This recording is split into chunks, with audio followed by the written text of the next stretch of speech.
ประวัติพระธาตุหลวงเวียงจันทน์ธาตุหลวงหรือพระธาตุหลวงตั้งอยู่ส้นสุดทางทิศตะวันออกของถนนธาตุหลวงบ้านธาตุหลวงเมืองไซเสถานครหลวงเวียงจันทน์เป็นปูชนียสถานโบราณอันเป็นสัญลักษณ์ของประเทศลาวและเป็นมิ่งขวัญของประชาชนลาวก็คือชาวพุทธทั้งสองฝากฝั่งแม่น้ำคลองตามตำนานโอลังคธาตุพระธาตุหลวงถูกสร้างขึ้นเพื่อทำอิฐในปีพ.ศ.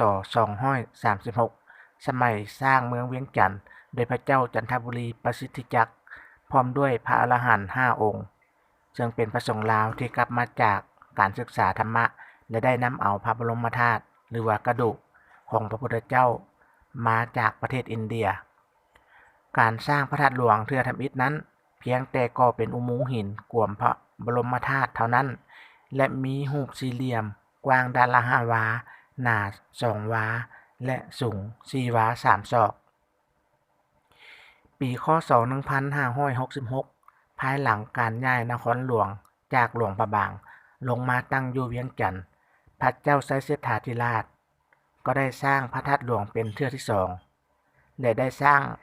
เป็นธาตุใหญ่กวมอุโมงค์หินอันเก่าซึ่งมีพระธาตุน้อย30องค์อ้อมพระธาตุใหญ่เป็นบริวารพร้อมด้วยกรมเรียนและหอไหว้ทั้ง4ทิศในธาตุน้อยแต่ละองค์นั้นเพิ่นได้เอาคำหนัก4 บาทหล่อเป็นธาตุน้อยๆบรรจุไว้ซึ่งมีใบลานที่เฮ็ดด้วยคำยาวศอกปลายศอกกำและจารึกภาษาบาลีด้วยอักษรธรรมห้องไว้ทุกองค์เมื่อก่อสร้างสำเร็จเพิ่นได้ใช้ชื่อพระธาตุว่าพระเจดีย์โลกจุลมณีแต่คนส่วนหลายมักเอิ้นว่าธาตุหลวงซึ่งมีความหมายว่าธาตุที่ใหญ่ภายหลังสร้างสำเร็จลงในปีค.ศ. 1570ยังบ่ทันได้ฉลองพระเจ้าไสยเสถาธิราชได้เดินทางลงไปเมืองอัตตปือแล้วหายสาบสูญไปในปีค.ศ. 1577ปีค.ศ. 1827สมัยของเจ้าอนุวงศ์วีรกษัตริย์ของชาติลาวนครหลวงเวียงจันทน์ถูกศักดินาสยามทำลายลงอย่างหาบเกี้ยง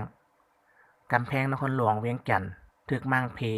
หอหงส์และวัดวาอารามนับเป็นห้อยๆวัดถูกจุดเผาเป็นเท่าทานองค์พระธาตุหลวงที่สง่างามมาแต่โบราณกาลจึงกลายเป็นธาตุห้างอยู่กลางป่าปีค.ศ. 1876จนฮ้อได้มาม้างเพทำพระธาตุน้อย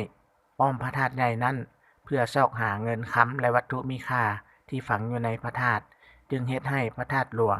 ที่เปเพอยู่แล้วนั้นยิ่งเปเพลงตึมอีกปีค.ศ.